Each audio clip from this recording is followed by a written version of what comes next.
Nous sommes ici à Saré-Koli-Saré pour célébrer la 38e édition de la Journée nationale de l'arbre. C'est depuis 1983 que cette journée donc, est décrétée. Et chaque année, il y a un arbre parrain.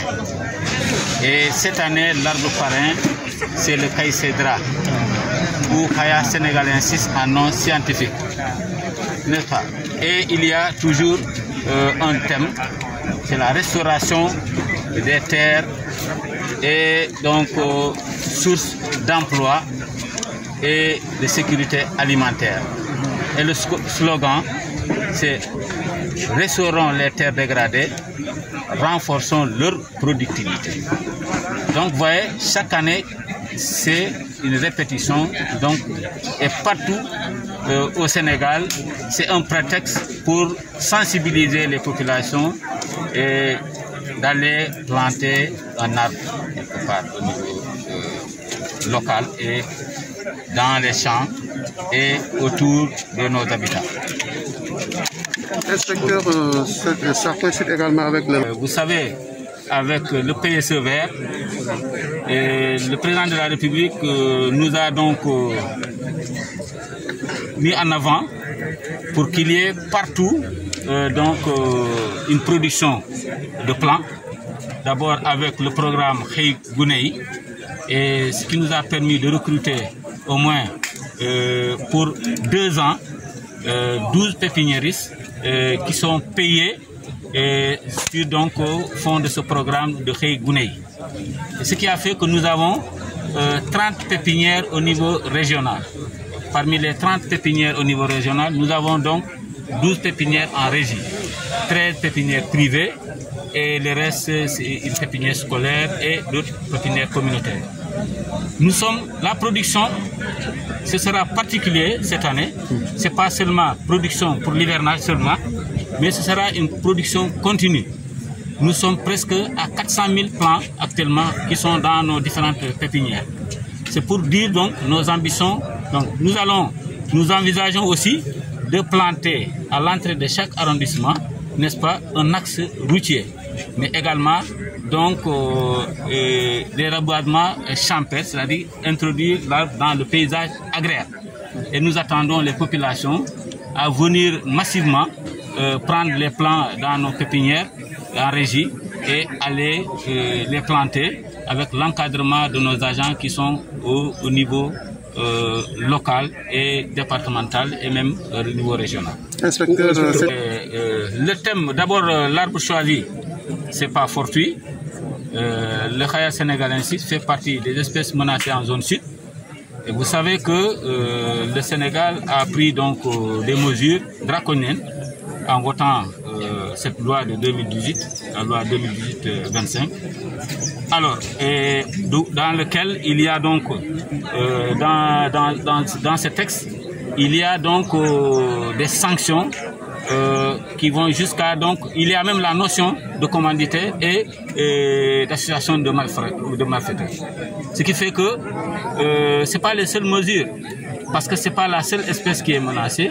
Il y a le vin, et depuis la COP 17 qui s'est tenue à Johannesburg, le 20 au retour de cette COP de la CITES, le Sénégal donc a suspendu, donc a inscrit le 20 dans l'annexe de la CITES.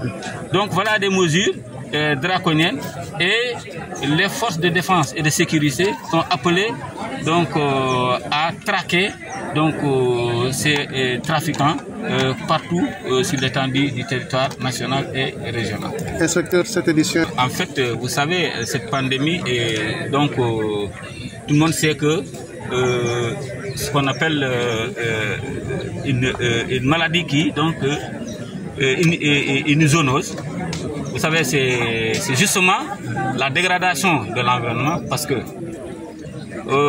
beaucoup d'écosystèmes sont en train d'être dégradés, et ce qui fait que la faune sauvage se rapproche de plus en plus des humains. Et ce rapprochement est déconseillé, parce que ces maladies comme donc, le Covid-19, tout le monde sait que, nous dit-on les scientifiques, que provient du pangolin. Alors, ce sont des animaux sauvages. Donc nous demandons à la population de préserver le maximum possible nos forêts pour que la faune sauvage reste à sa place dans ces biotopes. Et nous autres, nous vivons dans nos habitats humains et respectés. Et là, nous sommes en train, c'est à cela qu'on appelle les populations de la région de Kolda, à massivement planter des arbres cette année, n'est-ce pas, pour donc renforcer les écosystèmes forestiers. Inspecteur, la gestion des ressources naturelles est une compétence transférée, n'est-ce pas, aux collectivités territoriales. C'est le domaine classé de l'État qui n'est pas transféré, dont la gestion revient incombe au service des eaux et forêts. Donc, les collectivités doivent prendre leur position, occuper leur position. Le premier plan dans le cadre de la gestion durable des écosystèmes, n'est-ce pas? Et nous autres, nous sommes en train de les accompagner. Nous sommes leurs facilitateurs et nous sommes prêts à les accompagner, n'est-ce pas, pour qu'il y ait partout où ils veulent qu'on les accompagne pour une meilleure gestion de ces écosystèmes. Donc, et vous voyez, chaque fois que nous terminons l'hivernage, nous appelons les présidents du conseil départemental à prendre des arrêtés ou non pour la lutte contre les feux de route, c'est-à-dire pour la mise à feu précoce. Ouais. Mais au sortir de cette période de mise à feu précoce, nous insistons, nous mettons nos unités et nous redynamisons avec les partenaires au développement, les comités de lutte contre les feux de brousse, mais également les comités de lutte contre la coupe illicite. Le service des eaux et forêts ne ménage aucun effort parce que dans la région de Kola, nous avons donc 11 massifs que nous avons aménagés, ce qui permet à la population de mieux gérer donc la forêt. Et vous savez, avec l'actuel code forestier, et les recettes domaniales, c'est à partir depuis l'indépendance à nos jours, ça n'a jamais eu lieu. Les recettes domaniales sont partagées avec l'État prend 60%, 40% sont reversés aux collectivités territoriales, ce qui leur permet d'avoir des moyens financiers pour pouvoir donc renforcer les écosystèmes.